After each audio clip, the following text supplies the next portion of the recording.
கர்த்தருக்குள் மிகவும் அன்பானவர்களே, உங்கள் அனைவரையும் இரட்சகராய் இயேசுவின் நாமத்தில் ஓய்வு நாள் பள்ளி பாட தியானத்திற்கு அன்புடன் வரவேற்றுக் கொள்கின்றேன். 2026 ஆண்டின் 2ஆம் காலாண்டில் நாம் இருக்கிறோம். தேவனோடு உள்ள உறவில் வளருதல் என்ற தலைப்பின் கீழ் சத்தியங்களை படித்து வருகின்றோம். இந்த வாரம் நமக்கு இது 7வது பாடம். பாடத்தின் தலைப்பு நடைமுறை ஜெபம், பிராக்டிக்கல் பிரேயர் என்று தலைப்பு கொடுக்கப்பட்டிருக்கிறது. மனப்பாட வசனம் சங்கீதம் 62:8. ஜனங்களே, எக்காலத்திலும் அவரை நம்புங்கள், அவர் சமூகத்தில் உங்கள் இருதயத்தை ஊற்றி விடுங்கள், தேவன் நமக்கு அடைக்கலமாய் இருக்கிறார் என்பதே. ஜெபமே ஜீவன், ஜெபம் ஜெயம். அன்பானவர்களே, இது வெறும் பாடல் தானா? ஜெபம் நம்முடைய நடைமுறை வாழ்வில் இருக்கிறதா என்ற கேள்வியை உங்கள் முன்பாக வைக்க விரும்புகின்றேன். மேலும் சில கேள்விகள். தனி ஜெபம் 3 வேளை செய்ய வேண்டும் என்று வேதம் நமக்கு காட்டுகிறது. தானியேல் 6:10 படிக்கிறோம். அது தானியேலின் அனுபவம். சங்கீதம் 55:17 படிக்கிறோம். அது தாவீதின் அனுபவம். தினமும் தனிப்பட்ட முறையில் 3 நேரம் ஜெபிப்பது. குடும்ப ஜெபம் 2 வேளை ஜெபிக்க வேண்டும் என்பதை ஆசரிப்பு கூடாரம் நமக்கு பாடமாக காண்பிக்கிறது. என்னாகமம் 28ஆம் அதிகாரம் 3-4 வசனங்களை படித்து பாருங்கள். காலையில் ஒரு ஆட்டுக்குட்டியையும் மாலையில் ஒரு ஆட்டுக்குட்டியையும். ஆகவே தனி ஜெபமாக 3 வேளை ஜெபிக்கிறோமா? குடும்ப ஜெபமாக 2 வேளை எல்லாரும் சேர்ந்து ஜெபிக்கிறோமா? அடிக்கடி ஜெபிக்கிறீர்களா? அல்லது அவசியம் இருந்தால் மட்டும் ஜெபிக்கிறீர்களா? ஜெப நண்பர் உங்களுக்கு உண்டா? Do you have a prayer partner? உங்கள் ஜெபம் தேவனை மையமாக கொண்டதா அல்லது தேவையை மையமாக கொண்டதா? God centred or need centred? நம்ம எப்படி ஜெபிக்கிறோம்? ஜெபக்குழுவில் இருக்கிறீர்களா? ஏதாவது ஒரு ப்ரேயர் குரூப்பில் நம்ம இருக்கிறோமா? 24 மணி நேர ஜெபச்சங்கிலி அனுபவம் உங்களுக்கு உண்டா? 24 ஹவர்ஸில் அரை மணி நேரம் அல்லது 1 மணி நேரம் இப்படி ஜெபிக்கிற அனுபவங்கள்லாம் இருக்கிறது. நம்ம இப்படி ஏதாகிலும் அனுபவம் பெற்றிருக்கிறோமா? தேவனுடன் உயிருள்ள உறவில் நிலைத்திருக்கும் பரலோக வழிமுறையே ஜெபம் ஆகும். நடைமுறையில் நம் ஜெப வாழ்வு எப்படி இருக்க வேண்டும் என்பதைத்தான் நாம் இன்றைக்கு பாடமாக படித்து கொள்ள போகிறோம். இந்த பாடத்தில் நாம் பார்க்க போகிற காரியங்கள் 3 வேதாகம பக்திமான்கள். கர்த்தருடைய ஜெபத்தில் நம்மை பார்த்தல். கர்த்தருடைய ஜெபத்தில் நான் எங்கே இருக்கிறேன்? ஆக்ட்ஸ் மாடல் ப்ரேயர், ஆக்ட்ஸ் மாதிரி ஜெபம். கடைசியாக ஜெபம் பற்றி சில கேள்விகள் என்று பார்த்து இந்த நாளின் பாடத்தை நாம் நிறைவு செய்ய இருக்கின்றோம். ஜெபிக்கலாமா? எங்கள் நல்ல பிதாவே, உம்முடைய நாமத்திற்கு நன்றி. ஆண்டவரே, உம்மோடு உறவிலே நாங்கள் வளர வேண்டும் என்பதற்காக மகா மேன்மையும் அருமையான பாடங்களை எங்களுக்கு கொடுத்திருக்கிறீர். நன்றி செலுத்துகிறோம். இதோ இந்த 7வது பாடத்தை தேவரீர் எங்களுக்கு ஆசீர்வதித்து தாரும். பரலோக ஞானத்தை எங்களுக்கு நீர் ஊற்றும். ஆவியானவர் எங்களோடு பேசும். கர்த்தாவை சொல்லும் அடியார்கள் கேட்கிறோம். எங்கள் ஜெப ஜீவியத்தில் வளர்வதற்கு அனுகிரகம் செய்யும். நீர் பெருக வேண்டும், நாங்கள் சிறுக வேண்டும். இயேசுவின் மூலம் ஜெபிக்கிறோம் நல்ல பிதாவே, ஆமென். அன்பானவர்களே, 3 வேதாகம பக்திமான்கள், அவர்களுடைய ஜெப வாழ்க்கை எப்படி இருந்தது என்பதை நாம் படிக்க போகின்றோம். எலியா என்ற மனிதனை குறித்து நாம் முதலாவது பார்க்கிறோம். எலியா, அவனுடைய ஜெபம் எப்படிப்பட்ட ஜெபம் என்றால் கருத்தான ஜெபம் என்று வேதம் நமக்கு காண்பிக்கிறது. யாக்கோபு 5ஆம் அதிகாரம் 17-18 வசனங்கள். எலியா என்பவன் நம்மை போல பாடுள்ள மனுஷனாய் இருந்தும் மழை பெய்யாதபடிக்கு கருத்தாய் ஜெபம் பண்ணினான். அப்பொழுது 3 வருஷமும் 6 மாதமும் பூமியின் மேல் மழை பெய்யவில்லை. மறுபடியும் ஜெபம் பண்ணினான். அப்பொழுது வானம் மழையை பொழிந்தது, பூமி தன் பலனை தந்தது என்று நாம் இங்கே வாசிக்கின்றோம். அன்பானவர்களே, எலியா ஒரு நெருக்கடியான ஒரு காலகட்டத்திலே வாழ்ந்த ஒரு மனிதன். ஏனென்றால் தேசமே, இஸ்ரவேல் தேசமே தேவனை விட்டு பின்வாங்கி பாகால் வணக்கத்தில் மருள விழுந்து போய் இடறிப்போய் கிடந்த ஒரு காலகட்டம். அப்போ பாருங்க, ஜனங்கள் தேவனை விட்டு விட்டார்கள். ஆகவே தேசத்தில் மழை இல்லாத ஒரு பஞ்ச காலம் நேரிட்டது. அப்படிப்பட்ட காலத்தில் எலியா என்ற ஒரு தேவ மனிதனை எழுப்பினார். கர்மேல் சம்பவம் நமக்கு தெரியும், 1 ராஜாக்கள் 18ஆம் அதிகாரம். இந்த எலியா இப்படிப்பட்ட நெருக்கடியான காலகட்டத்தில் அவர் அதிகமாய் ஜெபிக்கிறவராய் விளங்கினார். அவருடைய ஜெப வாழ்க்கை எப்படி இருந்தது என்பதை அழகாக ஒரு வசனத்தில் படித்தோம். கருத்தாய் ஜெபம் பண்ணினான். என்ன அர்த்தம் கருத்தாய் ஜெபம் பண்ணினான் என்றால், முதலாவது தன்னை தாழ்த்தி ஜெபித்தார். 1 ராஜாக்கள் 18ஆம் அதிகாரம் 36, 37 வசனங்கள் பாருங்கள். அந்திபலி செலுத்தும் நேரத்தில் தீர்க்கதரிசியாகிய எலியா வந்து, ஆபிரகாமுக்கும் ஈசாக்குக்கும் யாக்கோபுக்கும் தேவனாய கர்த்தாவே, இஸ்ரவேலிலே நீர் தேவன் என்றும் நான் உம்முடைய ஊழியக்காரன் என்றும் நான் இந்த காரியங்கள் எல்லாம் உம்முடைய வார்த்தையின்படியே செய்தேன் என்றும் இன்றைக்கு விளங்க பண்ணும் என்று எவ்வளவு தாழ்மையாக ஜெபிக்கிறார் பாருங்க.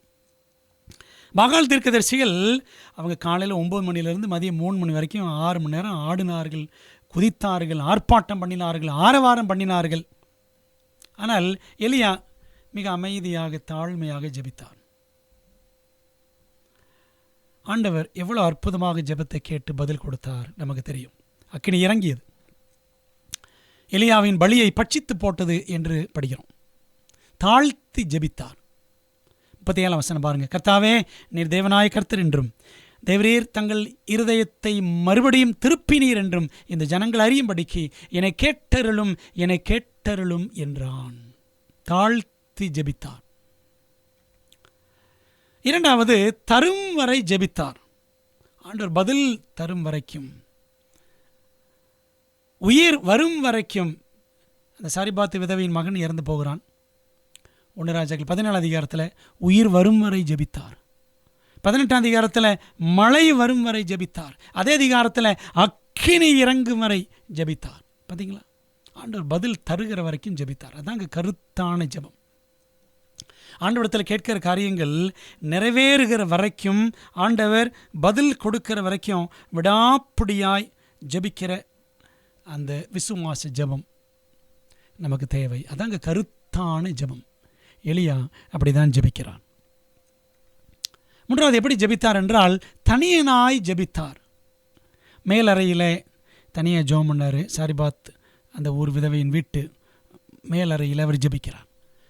18ஆம் அதிகாரத்தில் மலை உச்சியில் கர்மேல் மலையில் அவர் ஜெபிக்கிறார்.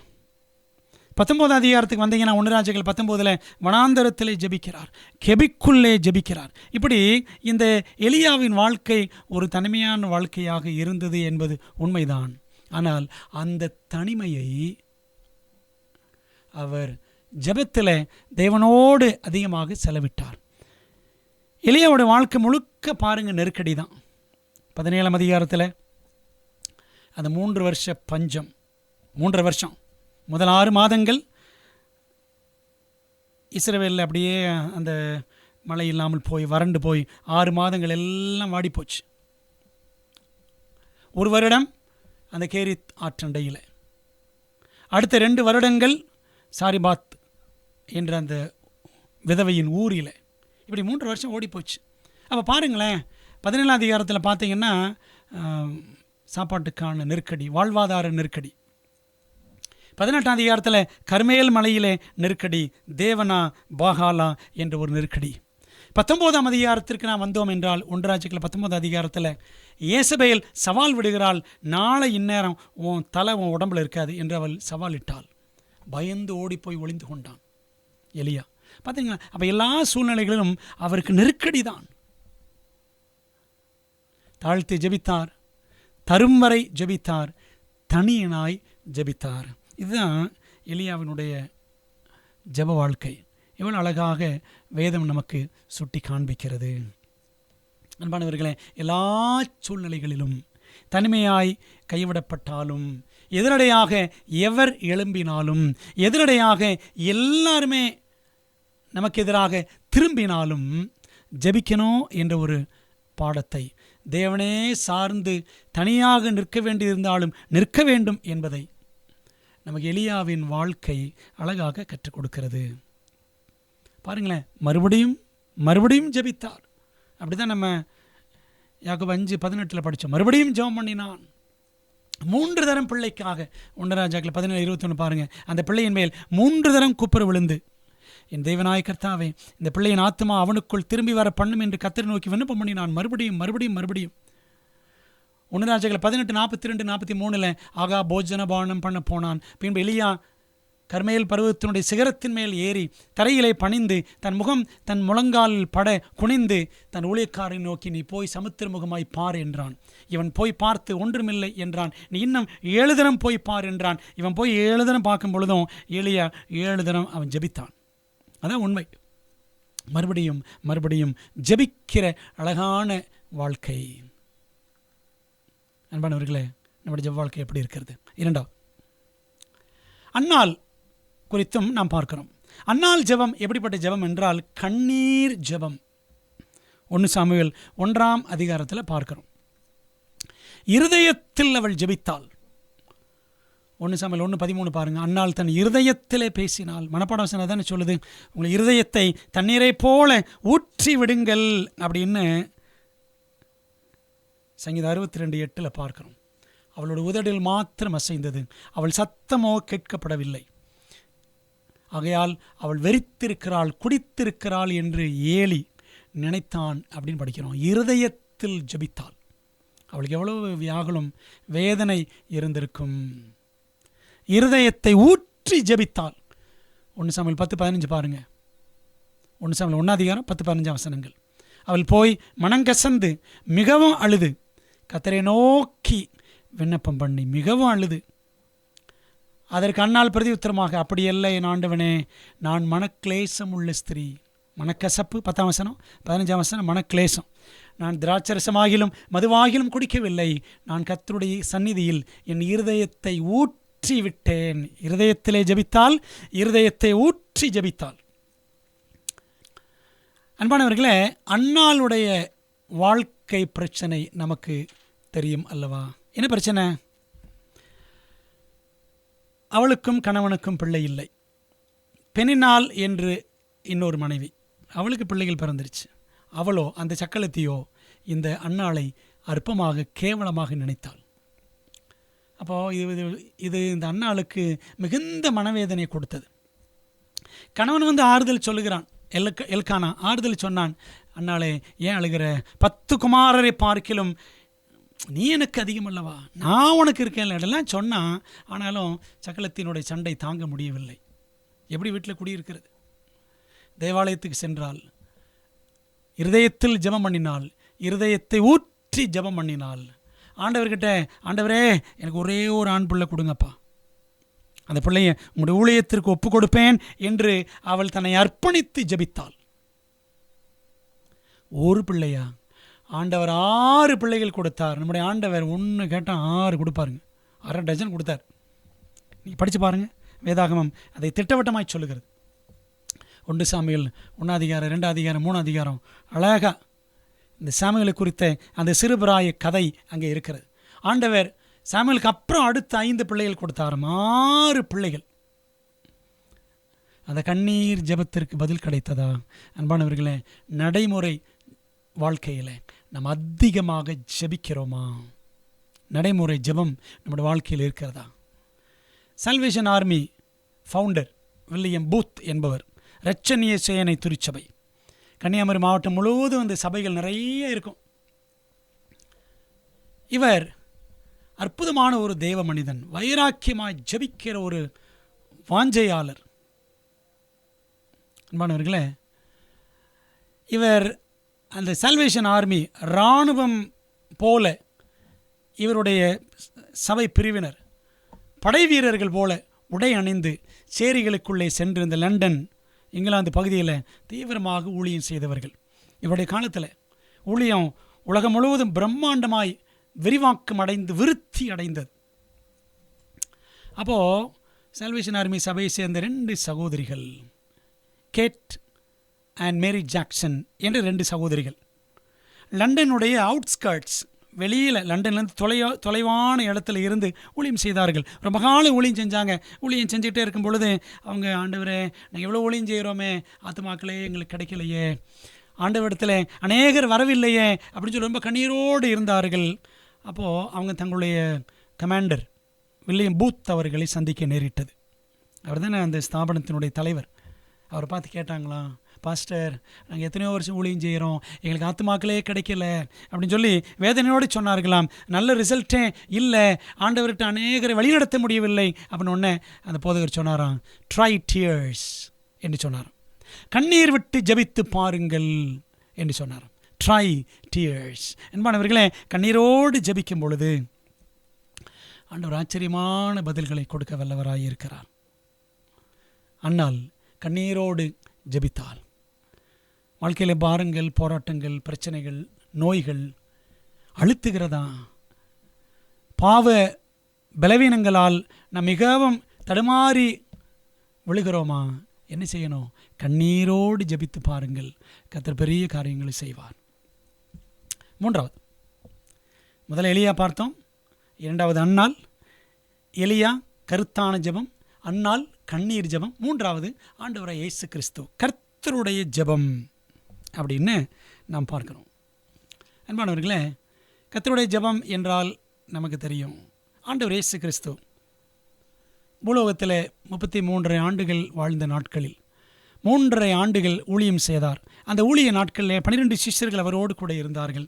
ஆண்டவர் இயேசு கிறிஸ்து அதிகமாய் ஜெபிக்கிறதை அவர்கள் பார்த்தார்கள். ஆண்டவர் இயேசு கிறிஸ்துனுடைய ஜெப வாழ்க்கையை பற்றி லூக்கா சுவிசேஷத்தில் தான் நிறைய பதிவுகள் இருக்கிறது.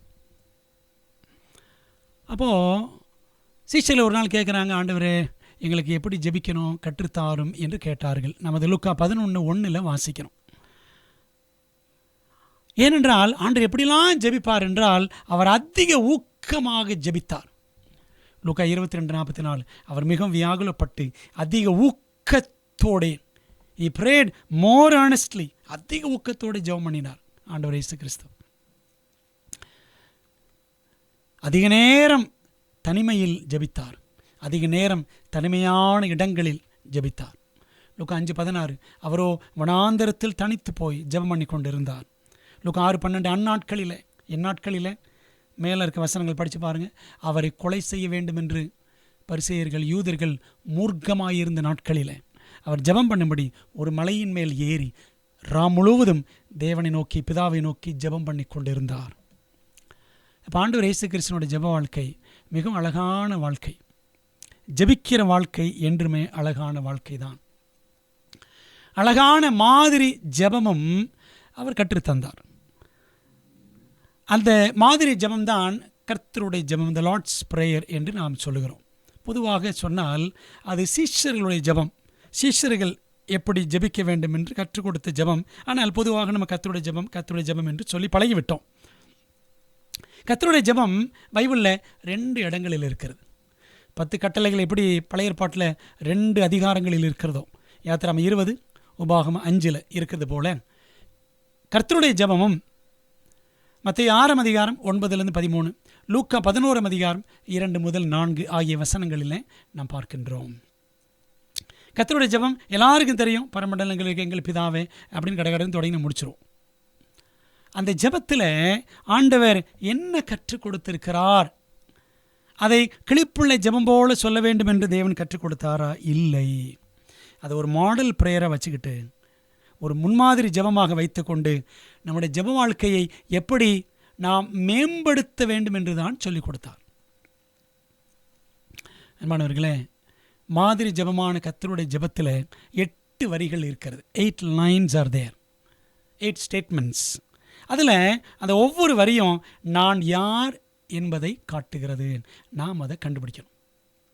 பாருங்களேன், த கிரேட் மாடல் பிரேயர். பரமண்டலங்களில் இருக்கிற எங்கள் பிதாவே, அதில் புத்திரனின் சத்தம் நாம் பார்க்கிறோம். The voice of the Sun. அவரை நோக்கி அப்பா பிதாவே என்று ஜெபிக்கிற எல்லாருமே பரம தகப்பனுடன் பரலோக உறவில் இருக்கிறோம், நாம் அவருடைய பிள்ளை என்று காட்டுகிறது. இரண்டாவது, உம்முடைய நாமம் பரிசுத்தப்படுவதாக. பரிசுத்தவானின் சத்தம், the voice of the Saint. தேவனுடைய பரிசுத்தத்தை நம்ம என்ன செய்யணும்? புரிஞ்சு அவரை போல் நாமும் பரிசுத்தத்தில் நாளுக்கு நாள் பயபக்தியில் தேவபக்தியில் வளர வேண்டும்.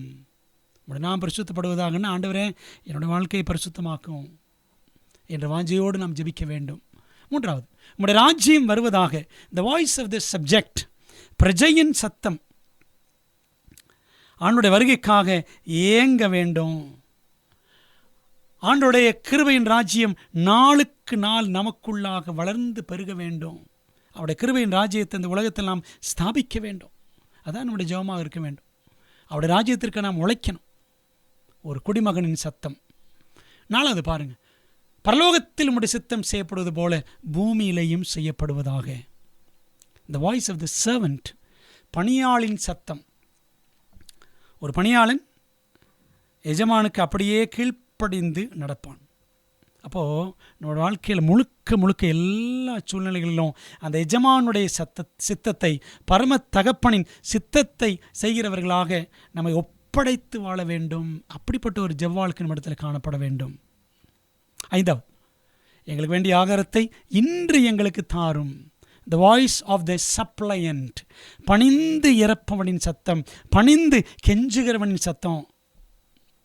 ஆண்டவரே எங்களுக்கு வேண்டிய ஆகாரம், உணவு, தண்ணீர் என்று உடல் ரீதியாக மட்டும் கிடையாது, சரீரத்துக்கு வேண்டிய சாப்பாடு மட்டும் இல்லை. ஆண்டவரே இன்றைக்கி எங்களுக்கு வேண்டிய ஆவிக்குரிய சத்தியங்களை, எங்களுக்கு வேண்டிய பலனூட்டும் சத்தியங்களை எங்களுக்கு தாருன்னு சொல்லிட்டு ஆண்டவர்கிட்ட தினம் கெஞ்சி அவருடைய சமூகத்தில் காத்திருந்து, நம்ம படித்தோம்ல, வேதாகமத்தை ஆராய்ந்து கற்றுக்கொண்டு அவருக்குள் வளர நாம் ஜெபிக்க வேண்டும்.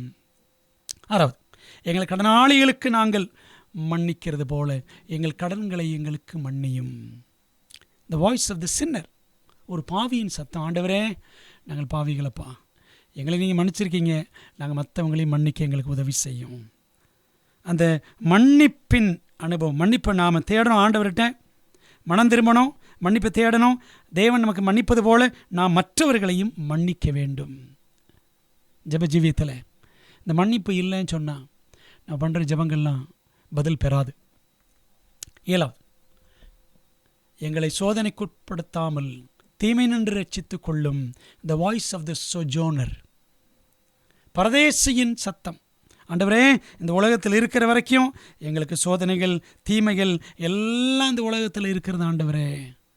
ஆகவே எல்லா தீமைகளுக்கும், இந்த உலகத்தின் கவர்ச்சிகளுக்கும், பிசாசின் சோதனைகளுக்கும் எங்களை விலக்கி காத்துக்கொள்ளும் என்ற ஒரு பரதேசியின் சத்தத்தை நாம் இந்த 7வது வரியிலே பார்க்கிறோம். கடைசி வரி 8ஆம் வரி, ராஜ்யமும் வல்லமையும் மகிமையும் என்றென்றைக்கும் உம்முடையவைகளே அப்படின்னு பார்க்குறோம். இது என்ன அப்படின்னா, ஒரு பாடகனின் சத்தம், the voice of the singer. அன்பானவர்களே, இது இந்த கடைசி வரி ஒரு பாடலாய், ஒரு துதியின் வரியாக அமைந்திருக்கிறது. எப்பொழுதும் தேவனை துதிக்கிற பிள்ளைகளாக இந்த உலகத்தில் நாம் வாழ வேண்டும். அப்போ தான் பரலோகத்தில் போய் நாம் தூதர்களோடு நம்மை பொருத்தி கொள்ள அது போதுமானதாக இருக்கும். அன்பானவர்களே, ஆகவே ஆண்டவர் நமக்கு இந்த சீஷர்களின் ஜெபத்தை, பரமண்டல ஜெபத்தை கற்றுக் கொடுத்துருக்கிறாரு. ஒவ்வொரு வரியும் நான் யார், நான் அதில் எப்படிப்பட்டவனாக என்னுடைய ஜெப வாழ்க்கையில் விளங்கணும் என்பதை அழகாக சுட்டி காண்பிக்கிறது. பார்த்தீங்களா? அப்போ நம்முடைய ஜெபத்தில் நம்முடைய சித்தம் கிடையாது, தேவ சித்தம். தேவனுடைய நோக்கம் புரிந்து, அவருடைய சித்தம் புரிந்து ஜெபிக்கிறவர்களாக நாம் இருக்கணும். மற்றவங்களை மன்னித்து ஜெபிக்கணும், விசுவாசத்தோடு ஊக்கத்தோடு ஜெபிக்கணும் என்பதை ஆண்டவர் நமக்கு அழகாக கற்றுக் கொடுக்கிறார். பிரியமானவர்களே, அப்போ நம்முடைய நடைமுறை ஜெப வாழ்க்கையை நாம் சற்று சீர்தூக்கி பார்த்து ஜெப வாழ்க்கையில் வளர வேண்டியது மிகவும் அவசியம். எப்படி ஜெபிக்கணும்? நமது ஜெபத்தில் இருக்க வேண்டிய 4 முக்கியமான அம்சங்கள் என்னென்ன? அதை மனதில் பதிக்கும் விதமாக 4 காரியங்கள் பார்க்க போகிறோம். ஆக்ட்ஸ் மாடல் ப்ரேயர் அப்படின்னு சொல்லுவாங்க, ACTS. ஏ என்றால் அடோரேஷன், துதி.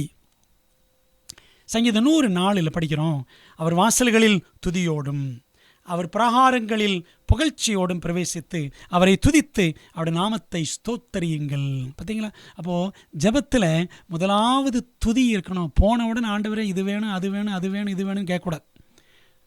அவர் prayer should not be need centered but God centered. தேவையை மையமாக கொண்ட ஜெபமாக அல்ல, தேவனை மையமாக கொண்ட ஜெபமாக இருக்கணும். தேவனை மையமாக கொண்ட ஜெபம்னா முதல்ல அவரை துதிக்கணும், அவரை கனப்படுத்தணும், அவரை மையப்படுத்தணும். அடோரேஷன். அவர் எப்படிப்பட்டவர், எவ்வளோ ஆச்சரியமானவர் என்பதை உணர்ந்து அவருடைய நாமங்களை சொல்லி புகழ்ந்து அவரை மையப்படுத்த வேண்டும். துதி.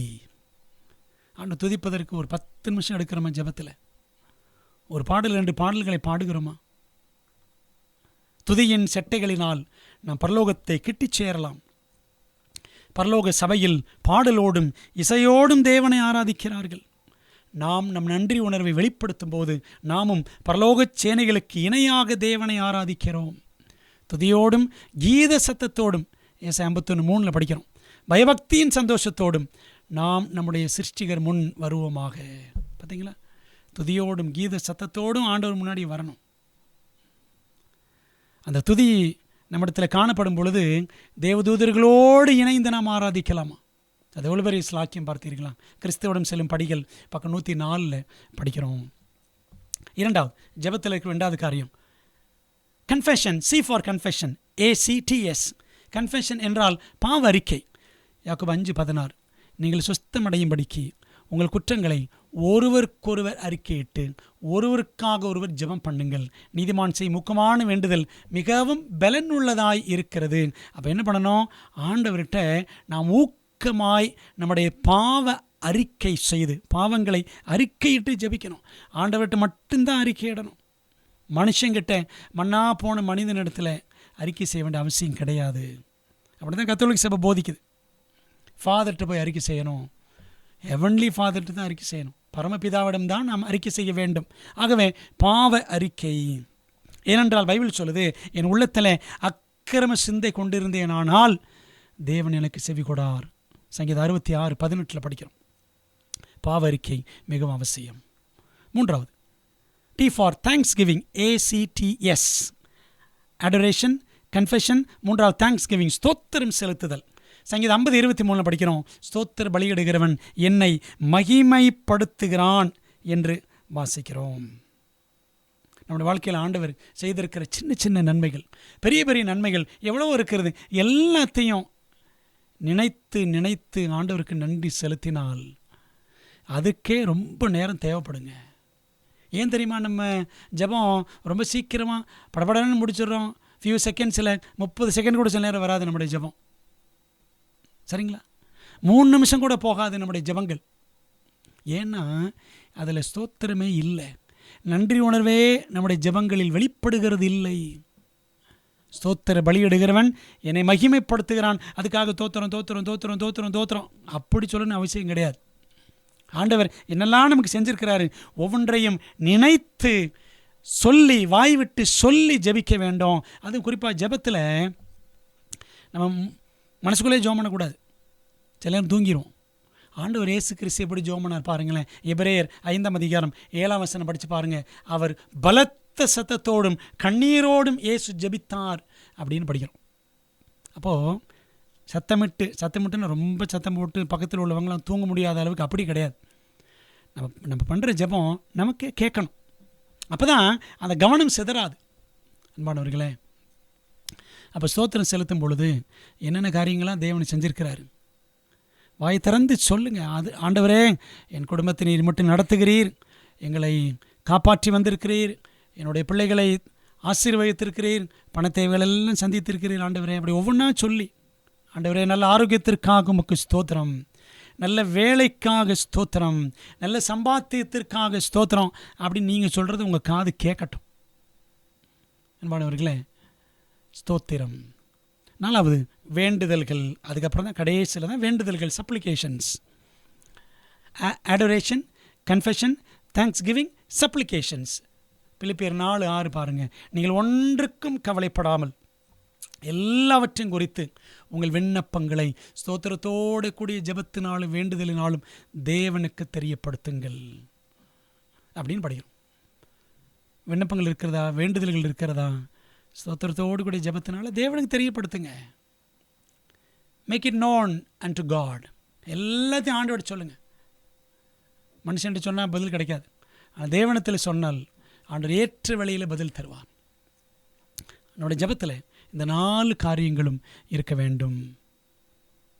துதி இருக்க வேண்டும், பாவ அறிக்கை, ஸ்தோத்திரம், வேண்டுதல்கள்.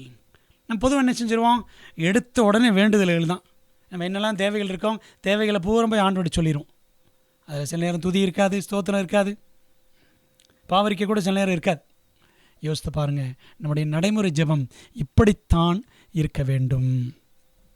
ஜெபம் பற்றி ஒரு சில கேள்விகள், அநேக கேள்விகள் இருக்கலாம், ஒரு சில கேள்விகள் மாத்திரம் பார்ப்போம். முதலாவது, அனைத்தையும் தேவன் அறிந்திருப்பதால் ஜெபம் எதற்கு? நிறைய பேர் சொல்லுவாங்க, ஆண்டவருக்கு தானுங்க எல்லாம் தெரியும், எதுக்கு அவட்ட போய் எல்லாம் சொல்லிக்கிட்டு அப்படின்னு ஜெபிக்காமல் இருப்பதற்கு சப்பை கட்டுகிறவர்களும் இருக்கிறார்கள்.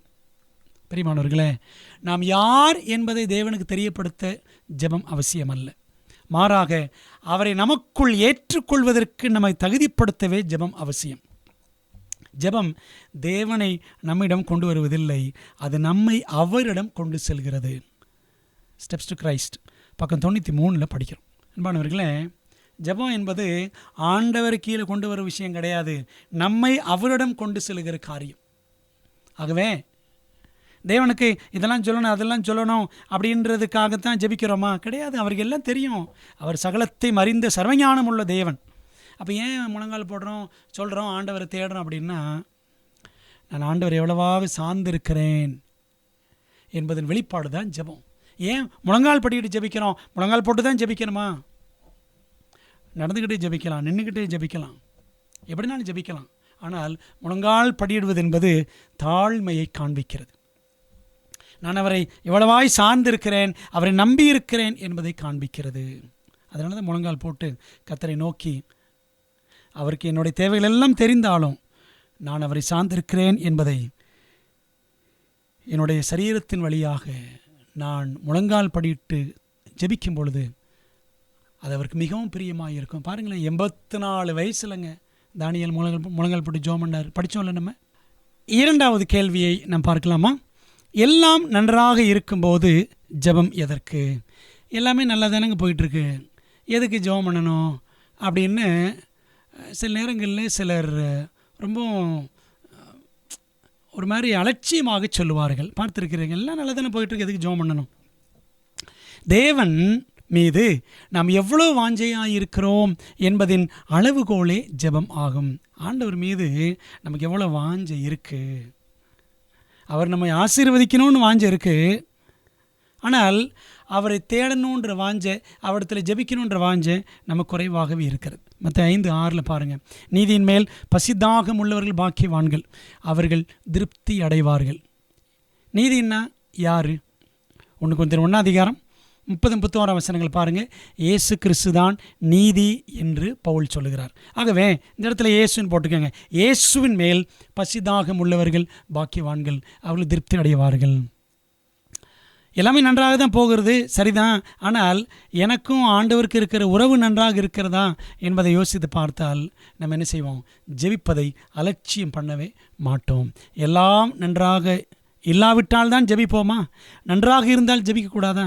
எல்லாம் நன்றாக இருக்கும் பொழுது இன்னும் அதிகமாக தேவனிடத்தில் நாம் நெருங்கி இருக்க வேண்டும். மூன்றாவது கேள்வி, ஜெபத்தில் விசுவாசத்தின் பங்கு என்ன? பொதுவாக சொல்வார்கள், விசுவாசம் இல்லாத ஜெபம் கையெழுத்தில்லாத காசோலைக்கு சமம். Prayer without faith is just like a check without signature. விசுவாசம் இல்லாத ஜெபம் ஏற்புடையது அல்ல. எபிரேயர் 11:6 பாருங்க.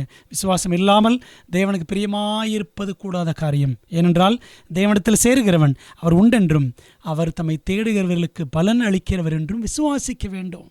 ஆண்டு ஒருத்தர் இருக்கிறாருங்க, அவர்கிட்ட போனால் ஜெபத்தை கேட்பார், பதில் கொடுப்பார் என்று முதலாவது விசுவாசம் தேவை. அதுக்கப்புறம் தான் ஜெபிக்க முடியும். மார்க் 11:24, அதனால் நீங்கள் ஜெபம் பண்ணும்போது எவைகளை கேட்டுக்கொள்வீர்களோ அவைகளை பெற்றுக்கொள்வோம் என்று விசுவாசியுங்கள், அப்பொழுது அவைகள் உங்களுக்கு உண்டாகும் என்று சொல்கிறேன் என்று இயேசு சொன்னார். ஆகவே நம்முடைய நடைமுறை ஜெப வாழ்க்கையில் நாம் ஒவ்வொரு நாளும் வளர வேண்டும். ஜெபத்தில் ஜாக்கிரதை காப்போம், கிறிஸ்துவில் ஜெய ஜீவியம் செய்வோம்.